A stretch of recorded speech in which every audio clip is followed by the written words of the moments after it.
네, 2부 방송으로 진행하겠습니다. 현재 이 사건이 좀 복잡합니다. 그래서 이걸 제가 특히 잠깐 말씀드릴게요. 이것도 아마 저한테는 아픔이 있는 그런 사건이다. 이것만 말씀드리면서 일단 여기 보시니까 갑을병정 네 분이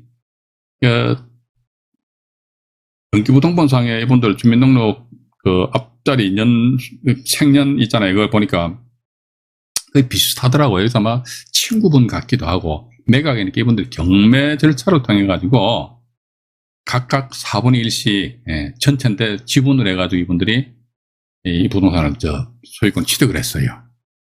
그러고 나서 그 이후에 A라는 금융기관에서, 이 금융기관인지 모르겠네요. 어떤 건전당권 설정했습니다. 건전당권 설정하고, 그다음 그 뒤에 보니까 그 이후입니다. 압류, 가압류가요, 전체 9건이 덕지 붙어 있어요. 이건 아무것도 아니에요. 이건 이제 처음 스타트 출발하는 것이고, 여기서 이제 그 다음 페이지로 넘어가 볼게요. 이 전체를 다 펼쳐놓고 말씀드릴게요. 이 다음 페이지 또 있어요. 예, 엄청 많습니다. 자, 보시니까, 갑과 을과 병, 정이분들이 각각 4분의 1인데, 여기서 마지막에 정지분이 B라는 사람이 강제격리 신청했어요. 이 북부 사건 나와 있고. 그 다음 또 보니까 이제 을 지분이 있잖아요. 각자 4분의 1씩 지분을 소유권 취득했다고 그러니까, 제가 정지분과 을 지분은요, 노란색과 빨간색으로 구분해 놨습니다. 을 지분 4분의 1이 또 경매가 넘어왔어. C라는 사람이 강제경매 신청했는데, 이게 북부 2014경에 4165. 요게 제가 직접 간접적으로 관여했던 사건인데, 일단 그렇게만 말씀드릴게요. 네. 여기서 보니까 여기 정과 을 지분이 경매가 넘어왔단 말이죠. 그러니까 나머지 타지분권자 누굽니까? 갑과 병이죠, 그죠? 갑병입니다. 갑과 병은 우선 매수 신청을 했어요. 근데 일단 이게 정지분 있잖아요. 여기 북부 2009 타경에 26,930호 요 정지분에 대 가지고 다시 이제 우선 매수 신청을 했습니다. 근데 이 정지분의 1차 매각기일이 2010년 3월 15일입니다. 그럼 이분들은 1차 매각기일 이전에 한 4일 전에 갑과 병은 우선 매수 신고를 했거든요. 그렇다면 갑과 병은 죽거나 사나 이 당시만 하더라도, 제가 아까 대법원 결정을 여러분들한테 소개시켜 드렸습니다만은, 이 당시만 해도 그 대법원 결정이 버젓이 있었다니까요. 인천지방법원하고 성남지원 관내해가지고 대법원 결정이 2건이나 있다. 2건 한 건도 아니고, 그러니까 이분들 같은 경우 뭐다? 정지분이 여기 이제 이게 정지분입니다.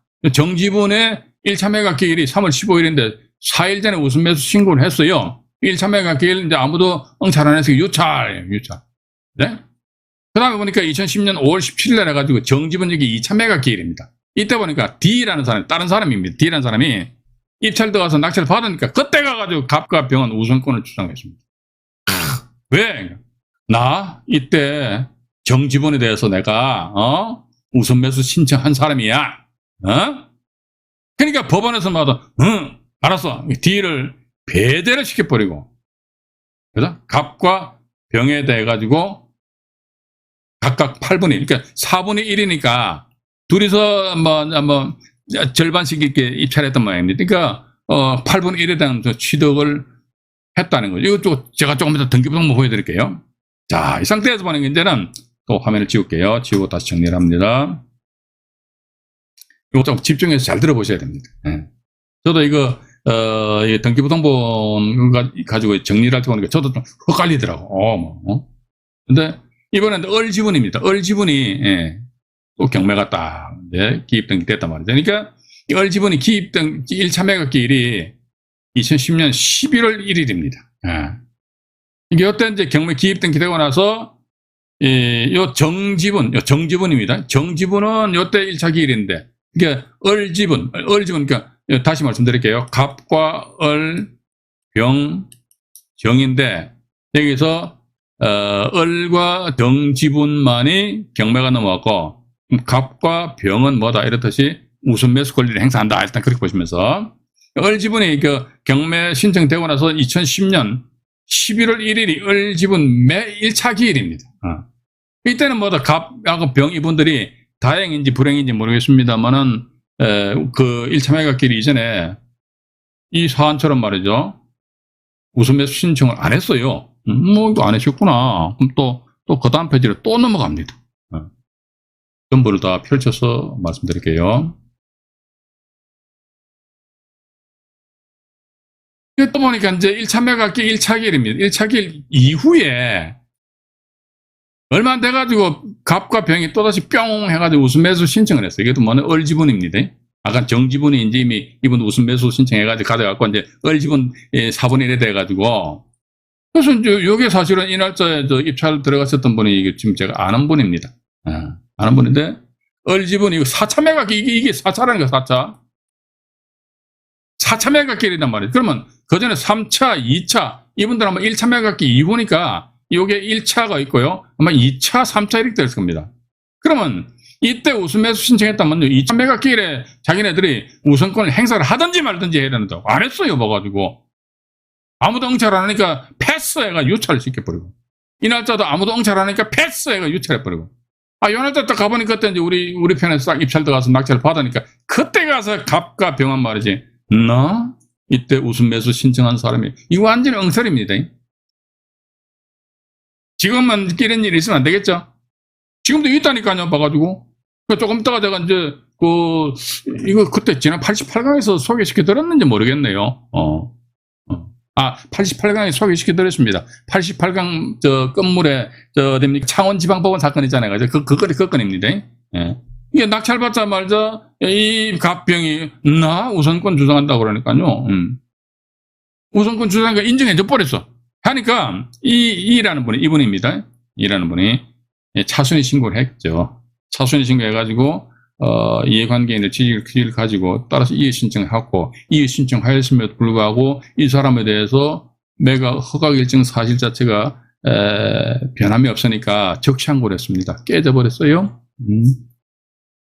재항고했습니다. 완전 깨져버렸어요. 둘 다 기각됐습니다. 저는 이런 걸 보면서 대법원 판결이든 대법원 결정 자체를 믿지는 못하겠어요. 신뢰를 못하겠다 이거지. 아니면 제가 법률적인 지식이 엄청 일천해 무식해 한마디로. 그렇지. 제가 이해를 못해가지고 이게 이렇게 되는 건지 모르겠는데 분명히 명명백백하게 만약에 이게 있지 않습니까? 1차 기일이다. 2차 기일이다. 1차 기일 유찰되고 2차 기일 전에 우선 매수 신고서를 제출했단 말이죠. 그죠? 우선 매수 신고서를 제출했으면 이 우선 매수 신고서를 이때 제출한 이 사람은 2차 매각 기일날 지가 죽이 되든 밥이 되든 지가 입찰 보증금을 납부를 해가지고 이걸 가져가든지 만약에 입찰 보증금 납부 못하면은 너는 그 다음부터 진행되는 3차 매각 이때는 우선 매수 권이 없다라는 것이 또 대법원에 앉아 계시는 대법원 판사님들은 보통 분들이 아니시잖아요. 그죠? 그분들이 다 교통정리 해줬는데 그것도 2건에 해당되는 사건에 대해서 교통정리를 해놨단 말이지. 그럼에도 불구하고 이게요, 이해가 안 가. 적시항고 깨졌어요. 기각입니다. 재항고도 기각됐습니다. 이 상태에서 보니까 2011년 10월 19일 날 갑병이 각각 8분의 1치덱이거든요. 이거 제가 또 다시 이거 하나 또 말씀드릴게요. 자, 예를 보십시오. 통상적으로 우리가 보면요, 2011년 2월 14일 날 낙찰 받는다 그러면요, 2011년, 4월 달쯤 해가지고, 3월 달이나 4월 달쯤에서 대금 지급 기한이 잡힐 수도 있거든요. 근데 이거 보니까 2011년 12월 달, 왜 이렇게 이 텀이 길까요? 2월 달, 10월 달? 이겁니다. 이거 적시항고, 재항고. 그러니까 대법원까지 이제 올라갔다 내려오는 게 보통 한 6개월에서 한 8개월 이 정도 걸려요. 그러니까 적시항고에서 깨졌다, 재항고가 깨졌다, 그러니까 완전히 이제 경매 법원으로 이제 내려온다, 이게 한 그 정도 된다. 근데 여기서 보니까 이번 같은 경우는 아마 적시항고 하려고 그러면요, 매각 허가 결정에 대해서 적시항고 한다 그러면요, 낙찰 금액의 10%에 해당되는 공탁금을 끌어야 되는 것으로 알고 있습니다. 그 당시에 아마 10%에 해당되는 공탁금이 한 600만 원인가 기억해요. 그래서 저도 아마 지금 제 기억인데, 뭐 이러면 한 10년 전이니까 기억이 가물가물합니다만은, 이런 이야기 한 걸로 기억이 납니다. 공탁공 600만 원 걸어야 되는데, 이거 혹시 또, 대법원에서 이 판단이 우리가 기대한 것만큼 그렇게 나오지 않는다면 600만 원이 떡 사먹습니다. 할까 싶니까? 할게요. 그러니까 그분이 하시겠다고 그러더라고요. 그래서 저는 뭐 일단 나름대로 적시하고 제한고까지 하였는데, 제가 어떤 필력이 모자라서 그런지 모르겠습니다. 뭐 어쨌든 기각 결정된 그런 사건이다. 일단 그렇게 보시면서 이 사건 관련해 가지고요. 먼저 다음에 등기부등본장 보여드릴게요. 북부지방법원 사건입니다. 전부를 다 펼쳐놓고 말씀드려볼게요. 네, 여기 보시면요. 이게 이제 그다음에 정지분 경매 넘어온 거 말씀드렸잖아요. 그죠? 이것도 보면은 이 양반들이 우순매수 권리를 잘못했다 이거지. 왜냐면 1차 기일 이전에 우순매수 신고서 제출하고 2차 기일날 1차 기일날 유찰되고 2차 기일날 다른 제3자가 낙찰을 받으니까 그때 가서 저유해서 법원에서 인정해줘 버렸어요. 인정해줬으니까 이런 식으로 강제경매라는 매각을 해가지고 이렇게 소유권을 가져간 거 아닙니까? 그죠? 네. 또 이제 이번에 보니까 이제 얼지분입니다. 얼지분에 대해서 역시 마찬가지 강제경매인데 엉뚱하게 다른 사람 낙찰 받았는데 엉뚱하게 또 이 사람들한테 소유해버리지, 사람들이. 이게 완전 개판 5원전이지 뭐. 맞네, 그죠? 그래서 이제 2010년 3월 11일 하니까 공유자 이모 씨, 윤모 씨는 공유자 우순매수 신고서 제출하죠. 정지분에 대한 요거는 보니까 이제 1차 매각길 이전입니다. 1차 매각길 이전이고요. 여기서 다시 화면을 밑에 또 보면 하나 더 있어요. 이건 뭐냐면 2010년 11월 9일입니다. 11월 9일날 보니까 이 공유자 이모 씨, 이분들입니다. 이모 씨, 윤모 씨인데 공유자 우순매수 신고서를 제출했는데 얼지분이죠. 얼지분입니다. 지금 요 2010년 11월 9일이더라. 2010년 11월 9일 같으면 다행히 1차 길 이후에 이때 별표가 2010년 11월 9일입니다. 근데 이때 2차 유찰 3차 길 날인가 우리가 들어가니까 나는 이때 우순매수 신고했다 이게요. 이게 공유자들이 단지 경매 절차상에 있어가지고 우순매수 신고서를 한번 딱 하게 되면요, 자기네들한테 전적으로 우순매수권이 주어지는 게 아니에요. 아니라니까. 그래서 지금 아마 제가 88강에서 뭐 이런 말씀 드린 것 같아요. 이게 법무법인에서 지분 경매 물건에 대한 어떤 사건을 수임을 받으신 모양인데, 예를 들면 1차 기일 있잖아요. 그죠? 1차 기일 이전에 우순매수 신고서를 제출. 이 사례를 제가 오늘 못 찾았습니다. 왜냐면 재난지원금 600만 원 딱 받으니까 기분이 좋아가면서 못 찾아버렸어요. 1차 기일날 하고 2차 기일날인데 3차 기일날 해간 말이죠. 이거 엉뚱하게 제3자가 낙찰 받아가더라고. 그럼 이게 뭐냐고 봐가. 이런 경우 뭐다, 공유자 우순매수 신고했다 하더라. 그러면 이것도 뭐 이 사람들은 보니까 이 법률 전문가라면 법 해석에 대해서 똑소리 나게 잘 알 건데 말이죠. 그게 진짜 이해를 잘 못하시는 모양이더라고. 그래서 경매는요, 법률 전문가라서 경매 잘 아는 거 아닙니다. 제 아들내미 또 뭐 변호사 어쩌고 저쩌고 얘기하면 또 뭐 자식 자랑한다 이렇게 생각하실지 모르겠는데요. 얘가 벌써 올해 4년 차입니다, 변호사. 근데 뭐 이야기해보면 경매 몰라요. 걔네들 민사집행법 아예 안 배웠대요.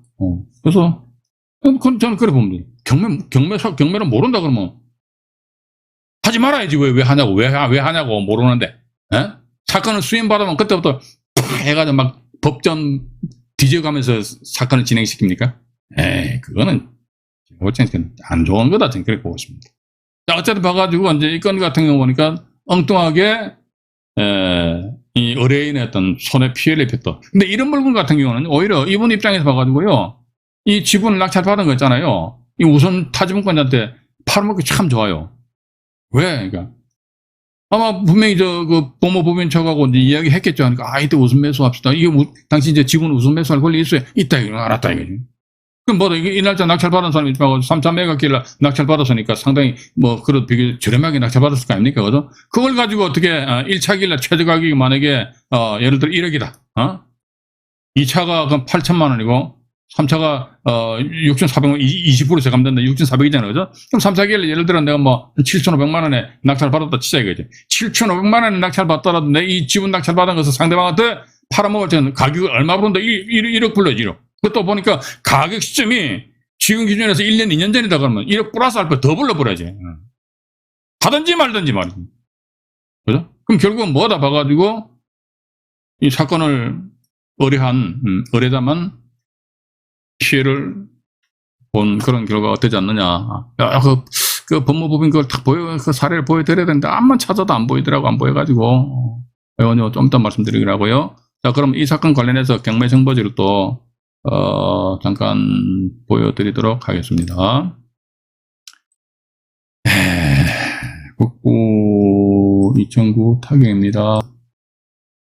이거 설명드리니까 아주 옛날 생각이 나네요. 26930. 동남구 면목동입니다. 면목동인데, 여기 보시면 이제 토지 건물 지분 매각이잖아요. 그죠? 지분 매각인데, 여기 보면, 땅을 보면 말이죠. 160.7 중에서 40.18이니까 거의 4분의 1입니다. 4분의 1. 4분의 1인데, 4분의 1에 대해서 여기 보십시오. 이게 낙찰자 이름이 한 땡땡땡땡 되지, 그지? 법인. 한국 무슨 경매 회사인가 그런 데인데. 근데 이게 엉뚱하게도 타지분권자들, 이분들한테 우선권 져버렸다니까요. 자, 그러면요, 다시 제가 확인해 드릴게요. 이건 제가 이 경매 절차상에 있어가지고 사실 저기 법원에 계신 공무원들 뿐만 아니라 우리나라 공직에 계신 분들 다들 힘드시잖아요. 봐가지고, 월급도 그렇게 풍족하게 못 받으시는 걸로 알고 있는데, 근데 제가 뭐 하려고 이게 사실도 아닌 것을 가지고 말이야 그분들 괴롭히겠습니까? 물론 그분들 같은 경우는 제가 이렇게 떠들어봤자 이거 너야 떠들어봐라 이런 식으로 생각하시는 분들 계시겠죠, 그죠? 근데 저는 있는 사실 그대로 말씀드립니다. 그래서 보시니까 일단 문건 접수 송달 내역장 보자 이겁니다. 날짜는 보자 이거죠. 문건 송달 접수 내역 날짜를 보게 되면요, 이게 나와 있죠. 2010년 3월 11일입니다. 공유자 우선 매수 신청입니다. 2010년 3월 11일이에요. 2010년 날짜 기억하십시오. 2010년 3월 11일입니다. 2010년 3월 11일. 2010년 3월 11일. 1차 기일 언제입니까? 2010년 3월 15일이죠. 그죠? 그래서 2010년 3월 11일 날 공유자 우선 매수 신고서를 제출했다니까요. 근데 이때 봐가지고, 아무도 응찰 안 하니까 패스! 이때도, 이때 유찰되었다고, 요 다음에 보니까 이 날짜, 이게 1억에 8,6,800원, 3차네, 3차, 그죠? 3차 기일날 해가지고, 여기 한 땡땡에서 입찰 들어오니까, 그때 가서 이분들은, 이때, 아까 말씀드렸죠? 우선 매수 신고한 사람이야. 나한테 우선권 줘야 돼. 까불고 있어. 그러니까 법원에서, 알았어. 해가지고, 아주 잘못된 그런 사례라는 것이지요. 또 하나 더 보여드릴게요. 그 이후에 봐가지고 또 4분의 1 지분이 경매 나온 건데, 이건 또 2010 타경으로 넘어갑니다. 제가 왜 이거 똑같은 걸 자꾸 반복해서 우리 시청자 여러분들에게 말씀드리냐면요. 혹시 나중에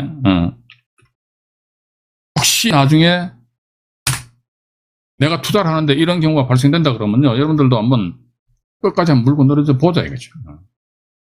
그렇지 않습니까? 그죠? 그렇게 해서 나름대로 어떤 내가 뽀젓이 돈을 벌 수가 있음에도 불구하고 상대방의 무지로 인해가지고, 무식으로 인해가지고, 내가 돈을 못 번다면 내가 얼마나 억울하겠습니까?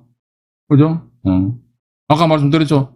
오늘 제가 재난지원금 600만원 탁 현찰 그대로 꽂히니까 기분이 엄청 좋더라고. 근데 지분 하나 낙찰 받아가지고 한 5천만원, 60만원 딱딱, 여러분들, 제 말씀이 거짓말 같습니까? 아니에요. 안 해본 사람은 보는데 실감 못하지.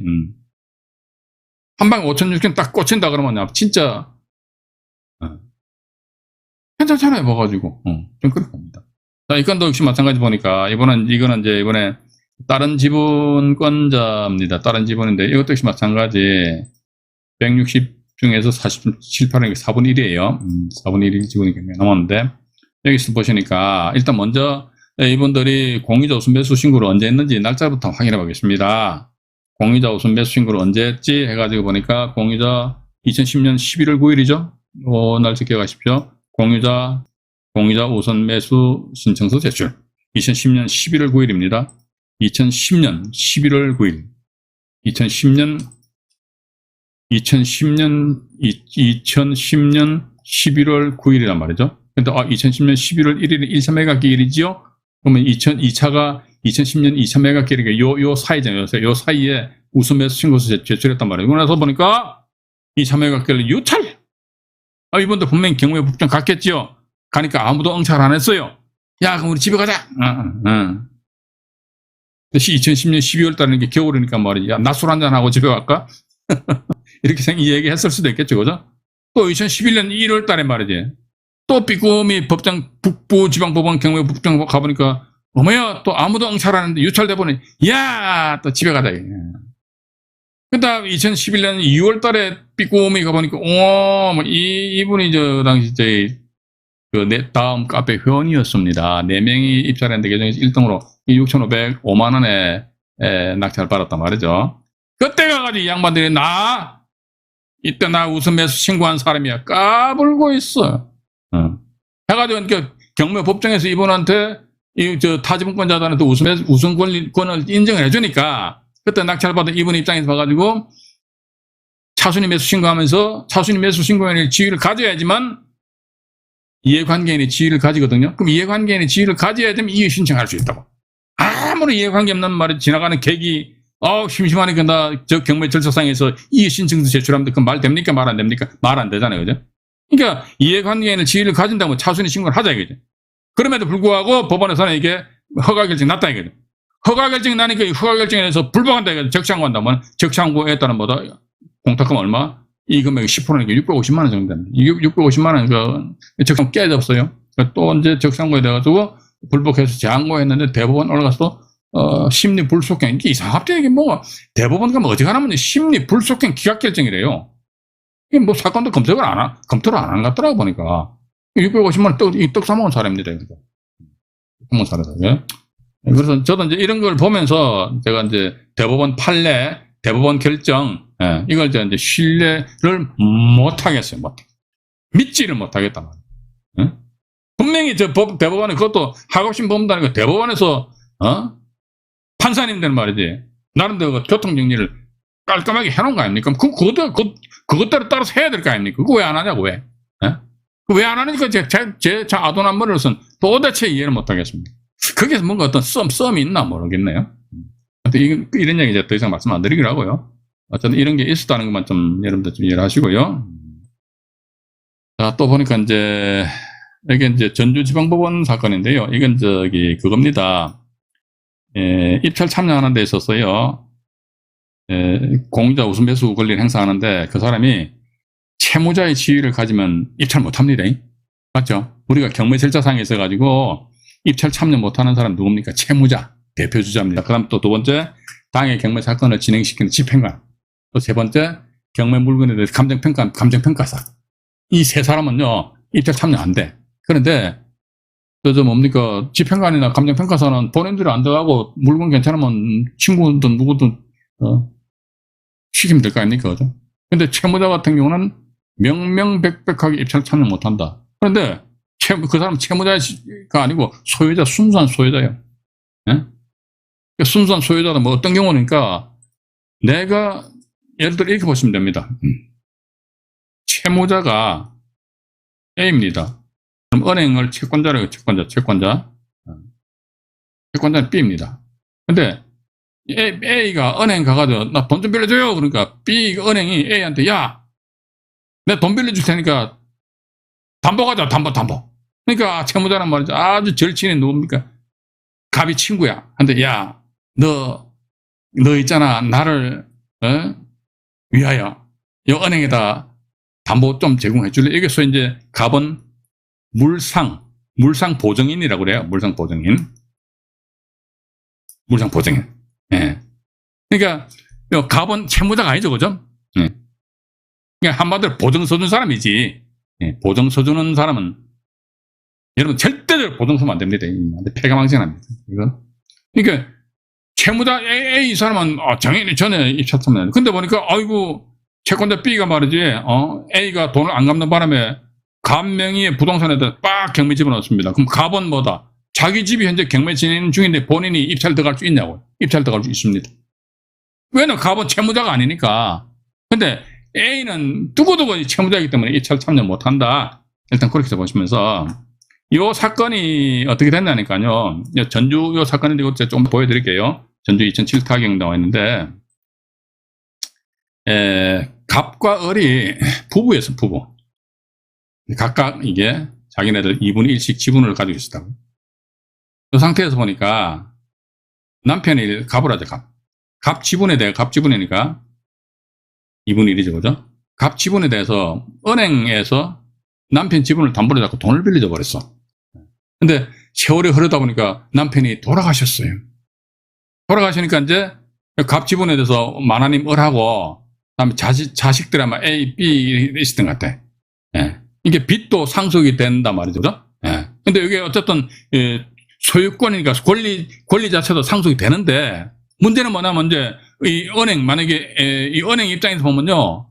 근데 갑이 돌아가셨으니까 은행은 갑한테 돈 내놔라 소리 못 하잖아요. 그죠? 근데 갑의 지위를 을과 A와 B 당신들이 그 지위를 가졌구나. 소유 지분을. 그죠? 그러다 보니까 은행에서 뭐다 이게? 은행에서는 을과 A, B 이렇게 갑 지분이 원래 갑 지분인데 요 지분에 대해서 은행에서는 소위 담보권 실행해서 임의경매 신청했습니다. 임의경매 신청하니까 을이라는 사람이 우선 매수 권리를 했어. 우선 매수. 자, 우선 매수 신고를 했는데 이 물건에 있어서는 다른 사람이 제3자, 예를 들면 여기 보면 다른 갑을 병이라는 사람이 순수한 입찰자 지위에서 입찰 들어갔어요. 들어가니까 을이 말이지, 나 어떻게 보면 을도 보면 타지분권자, 왜냐면 여기서 타지분권자거든요. 나 타지분권자로서 나 우선 매수 권리 행사할 거야. 그러니까 병 이분이 좀 똑똑하셨던 분 같아. 무슨 소리 하는 거야? 당신 채무자잖아. 왜? 그러니까 은행에 대해서는 은행의 채권자면 갑은 채무자죠. 요 잘 들으세요. 은행이 채권자입니다. 갑은 채무자입니다. 그럼 채무자의 지위를 누가? 을과 A와 B가 승계한 거 아닙니까? 그죠? 빚도 상속된단 말이죠. 그러니까 은행에서는 을 A, B에 대해서 이미 지분에 대해 임의경매 신청한 거 아닙니까? 원래는 갑 지분인데 빚도 상속된다. 그럼 당신 을 채무자잖아. 당신 채무자지. 채무자면 당신은 이제 입찰 참여할 수 없어. 이게 이제 이 대법원 2009마 1302호 결정 요 사건 관련된 내용입니다. 그래서 이걸 제가 전체적으로 한번 읽어봐 드릴게요. 갑이 남편인 을과 부동산을 공유하던 중 남편이 사망하자 남편의 재산을 상속한 후 2분의 1 지분에 대해 상속했잖아요. 그죠? 그 다음에 남편이 생전에 위 부동산의 공유 지분에 설정한 건저당권의 실행으로, 그러니까 남편 지분에 대해서, 남편 공유 지분에 대해서 저당권 설정했다는 것이지요. 근데 건저당권자가 경매 신청했다는 거죠. 시행되자 위 부동산의 공유자로서 우선 매수 신청한 사안. 그러니까 이게 부인은 말이죠. 나 타지분권자 공유자야. 공유자는 민사집행법 140조에 해가지고 공유자 우선 매수 권리가 있어. 그래도 난 우선 매수 신청한 거야. 그러니까 갑은 위 매각 절차에서의 채무자로서, 채무자잖아요. 그죠? 남편이 채무자인데 남편의 지위를 만화님이 승계받았으니까 채무자거든요. 채무자로서 매수 신청이 금지된 자이므로 민사집행법 제121조 2항에 정한 부동산을 매수할 자격이 없는 자에 해당한다. 이렇게 딱 나와 있습니다. 그래서 여기 전주 2007 타경 이 사건 스토리를 조금 전에 설명드렸는데 다시 한 번 더 자세하게 말씀드리도록 할게요. 이거 잘 들으세요. 전체 펼쳐놓고 말씀드릴게요. 네. 얼굴도 우리로 옮깁니다. 옮겨버리고. 남편과 부인이 각각 2분의 1 소유권 가지고 있는 상태에서, 을이 이건 제가 대법원 결정에 나와 있는 것에 충실했습니다. 을이 남편입니다. 남편 지분에 저당권 설정했단 말은 A은행입니다. A은행이 채권자니 을은 채무자잖아요. 그죠? 이후에 가압류가 5건 또 설정됐대요. 그거 됐구나. 보시고, 그 다음에 또 이제, 또 제 얼굴을 살포시 지워버리겠습니다. 이 상태에서 을 지분, 남편 지분이잖아요. 남편 지분이 갑 만화님하고 자식 3명이 있었던 모양입니다. 이 상태에서 갑 외 3인의 지분에 대해 가지고 A은행에서 경매 신청했어. 원칙은 아마 을 남편이 살아 계셨더라면요, A은행은 남편 지분 을에 대해서 경매 신청했겠죠. 그죠? 그때는 이 갑은 채무자가 아닙니다. 남편이 살아계신 상태에서 남편 지분이 경매되었다면 오로지 채무자는 남편밖에 안 된단 말이에요. 이 남편이 돌아가심으로 인해 가지고 남편의 지분을 상속을 받았는데, 그러니까 A은행은 뭐다? 남편에 대해서 저당권의 효력을 주장할 수 있는데, 보니까 이 타깃이 만한님 앞으로 넘어갔다, 이게 상속인들 앞으로. 그죠? 그럼 남편은 채무자네? 그럼 상속인들도 다 채무자네? 이렇게 나오거든요. 예. 여기 2007 타깃이 나와 있는데, 근데 갑이라는 번은 우선 매수 신고서를 떡하니 제출했습니다. 차차 매각기를 합니다. 갑이 우선 매수 신고를 하였고, 사법보좌관은 갑에게 우선 매수권을 부여해줍니다.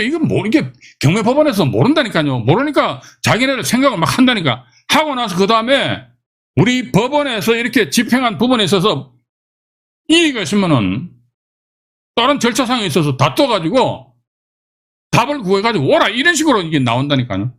그럼 결국 누가 골탕 먹습니까? 우리 경매인들만 골탕 먹는 거야. 이게 아주 잘못된 거라니까. 그래서 그 법원에 앉아 계신 분들도 대단히 죄송합니다만 공부들 좀 하세요. 공부들 좀 하셔야지. 해가지고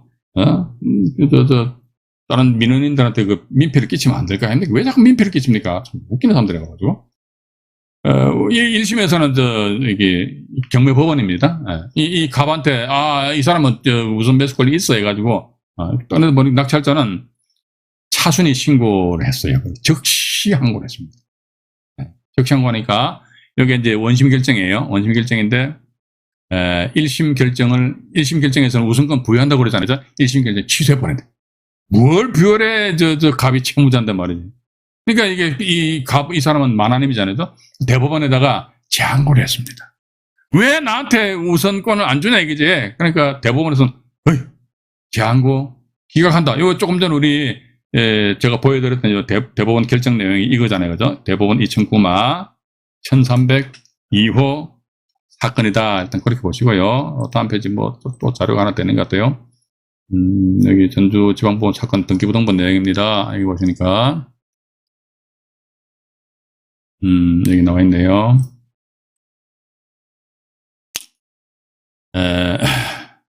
임의경매라는 매각을 해가지고 공유자 이땡땡 이분이 사실은 그겁니다. 지분을 낙찰 받았는데 법원에서 이분이 장모 씨가 부인이에요. 부인. 예? 장모 씨가 부인인데 여기 보니까 2010년 2월 달에 임의경매라는 매각으로 이분이 소유권 이전을 한 그런 상태에서 보니까 그 상태에서 나중에 거의 날짜도 거의 똑같이 오죠. 2010년 3월 9일 날이고 2010년 3월 9일 날인데 그 전에 엄청 한마디 두 양반이 싸움했어요. 싸움하는 기간이 한 7, 8개월 걸렸거든요. 이러다 보면 싸움하다 보니까 친해졌는지 모르겠는데 어쨌든 2010년 3월 9일자 같은 날짜를 해가지고 이 사람 지분을 타지분권자 공자 와이프인데 이분한테 팔았어요. 매매 목록에 보니까 판 금액이 얼마, 그러니까 4,300만 원 나와 있거든요. 근데 또 이 금액, 매매 금액이 또 이해가 안 가. 4,300만 원인데, 경매 정보지를 잠깐 여러분들한테 보여드릴게요. 오늘은 지금 제가 드릴 말씀이 좀 있기 때문에 지금 이제 9시 4분인데 좀 시간이 오버되더라도 바쁘신 분들은 뭐 어쩔 수 없이 나가셔도 상관없습니다. 이거 제가 다 말씀드릴 테니까 빨리빨리 끝내드릴게요. 2007 타경에 19490 이겁니다. 전주시 이 사건이에요. 사건인데 보면은 이때 누가 입찰 들어오니까 그 공유자 우선 매수 권리 행사고 이게 경매 정보지만 봐가지고는 이게 우리가 정확하게 알 수가 없어요. 이게 이런 대법원 사건을 알므로 인해서 대법원 그 판결이나 결정 내 경매 사건 번호 표시되면 이게 역으로 추적을 하다 보니까 이 사건이 이런 식으로 해가지고 이게 전개가 되었구나 우리가 이렇게 알 수 있거든요. 그러면 일단 먼저 공유자 이번 보니까 아까 장모 씨라고 그랬잖아요. 공유자 우선 매수 신청인데 2008년 8월 12일이거든요. 2008년 8월 12일입니다. 2008년 8월 12일이에요. 2008년 그러니까 어떻게 보면은 그 공유자 입장에서는 2008년 8월 18일 이전이니까 8월 12일 날 8월 12일 날 공유자 우선 매수 신고했단 말이죠. 그거는 타당해요. 그런데 문제는 뭐냐, 그 사람은 남편 지분에 대해서 은행에서 경매를 집어넣었기 때문에 은행은 채권자다. 그럼 남편은 뭐죠? 채무자의 지위를 만화님이 선고받았고 그럼 당신도 채무자단 말이지. 근데 우수매수 신청서 제출한 타이밍은 딱 좋은데 당신이 채무자이기 때문에 어떻게 이 부동산에 대한 어떤 적정하게 소유권을 취득할 그런 권리가 있는 사람이 아니다라는 것에 어떤 대법원의 판단이다. 일단 그렇게 여러분들 좀 보시면 되실 것 같습니다. 그리고 뭐 또 하나 있나 모르겠네요. 잠깐만요. 요건 뭐 이겁니다. 민사집행 규칙이 나와 있는 건데 민사집행 규칙 해가지고요. 채무자하고 뭐 이 나와 있네요. 그죠? 채무자 아까 말씀드렸죠. 매수 신청할 수 없는 사람이래요. 채무자하고 매각결제 관여인 집행관하고 매각부동산 평가 감정인 이 사람들은 이 매각결제 참여를 할 수가 매수 신청할 수 없대요. 이건 뭐 아까 말씀드렸습니다만 본인이 봐가지고 물건 괜찮다고 다른 제3자로 통해 가지고 입찰 참여를 할 수도 있기 때문에 큰 뭐 유명무실한 그런 규정이고 제가 볼 때 이것은 뭐 명명백백하게 그러니까 따라서 우리 시청자 여러분들도요, 만약에 지분에 대해 입찰 들어간다 했을 때에, 야, 혹시 타지분권자가 채무자의 지위를 가지는가? 그죠? 예. 채무자의 지위를 가진다 하더라도 그러면 이게, 우선 매수 권리를 행사할 수 없지 않겠느냐. 이렇게 하면 우리가 고민을 해볼 수 있다. 이거죠. 그런데도 불구하고 법원에서는 그 채무자의 지위를 가졌음에도 불구하고 우선 매수, 권리를 인정해준다면 그때는 내가 의사표시 이의신청 반드시 하셔야 되고, 근데 나 복잡해. 나 그건 싫어. 그랬으면 하지 마세요. 뭐라고 복잡하게 살아갑니까, 그죠? 저는 이제 이런 거는 따져볼 필요성은 있지 않겠느냐. 뭘 따지냐? 그러면 죄송합니다. 이제 이게 대부분 이제 사건 요거 하나 더 적어라. 이것만 이게 좀 기억하시면 될 것 같은데 뭐냐면요. 공유물 분할 판결을 기한 공유물 전부가 경매되었어요. 이것도 아마 제가 다른 영상물에서 말씀드린 것 같은데 다른 공유자에 대한 경매 신청 통지도 안 해도 돼요. 다른 공유자의 우선 매수권을 이것은 적용이 없다. 이게 원래 지분이 경매되었을 경우는요. 타지분권자한테 반드시 경매 진행 중인 지분에 대해서 송달을 해야 됩니다. 왜? 타지분권자한테 그런 송달을 받고 나서 그 이후에 공유자 우선 매수 권리를 행사를 할 수 있단 말이죠. 근데 왜 나한테 지분이 경매 진행 중인 사실 송달을 안 했냐? 이걸 가지고 태클을 걸고 넘어지게 되면요. 낙찰자는 내가 낙찰 받았다 손치더라도 그 부동산에 대한 소유권 취득할 수 없어요. 그런데 공유부동산 전부, 공유물 분할 소송에 의해서 공유물 전부가 경매되었다 했으니 송달할 필요도 없어요. 다른 공유자한테 우선 매수 권리를 인정을 해줄 필요도 없다. 이런 내용이 대법원 91마 239 결정이다. 간혹 가다 보면요. 여기 보면 이것도 하나 뭐 보여드릴게요. 지금 보셔가지고요. 뭐냐면요. 여기 안산 사건이잖아요. 그죠? 2017 타경인데 11,455 사건에 제가 경매 정보질 잠깐 보여드릴게요. 2017 타경입니다. 2017 타경에 11,455호 11,455호 해가지고요.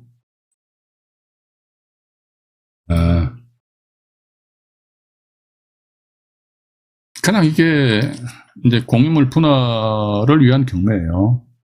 토지건물 일괄 매각입니다. 그러니까 청구액이 당연히 뭐 없겠죠. 아마 쪼개는 그런 입장인데 여기 보시게 되면요. 문건 접수 내역을 잠깐 볼게요. 이건 뭐 이런 게 있다는 것 좀 여러분들 참고하시면 될 것 같아요. 공유자 우선 매수권 없습니다. 공유자 우선 매수권 없는데 밑에 내려다 보면 뭐가 있는 것 같더라고. 어디 봤는데 잠깐만요. 다시 볼게요.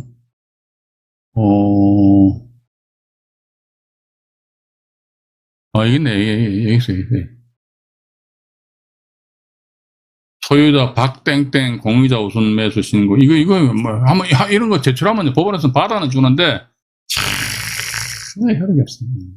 우선권이 없다는 거. 이런 거 아마 법원의 집행관도 아마 당신 가 공유물 전부가 경매 진행 중인데 그런데 또 모른단 말이죠. 공유물 전부가 경매 진행 중인데 착각해가지고 지분권자 우선 매수 하니까 받아주었을 경우에 경매 법정에서 유예매 입 다물고 샷 다마우스 가만히 있어요. 그럼 끝나요. 그럼 모든 끝나버린다니까. 그럼 거기에 대해서 무슨 소리냐 하면 집행관이 몰라 저 차순위 신고해가지고 이의 신청하든지 말든지. 근데 여러분 차순위 신고하셔야 돼요.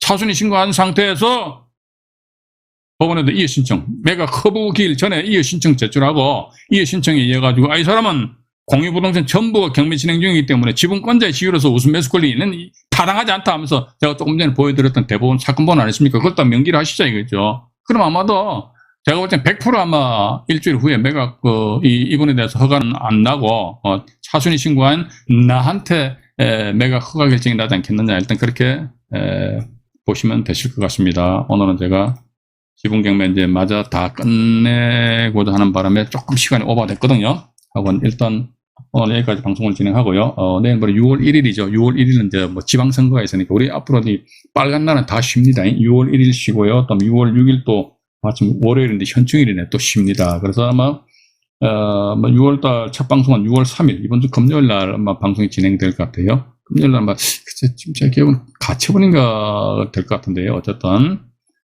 이걸 참조 자료를 보고 제가 이건 제가 나중에 공지를 띄워드릴게요. 공지 띄워드리고요. 오늘은 일단 여기까지 방송 진행을 하도록 하겠습니다. 구독 신청을 해주시면 대단히 감사하겠습니다. 안종인이 말씀드렸습니다. 편안한 밤 되시기 바라겠습니다. 네, 고맙습니다.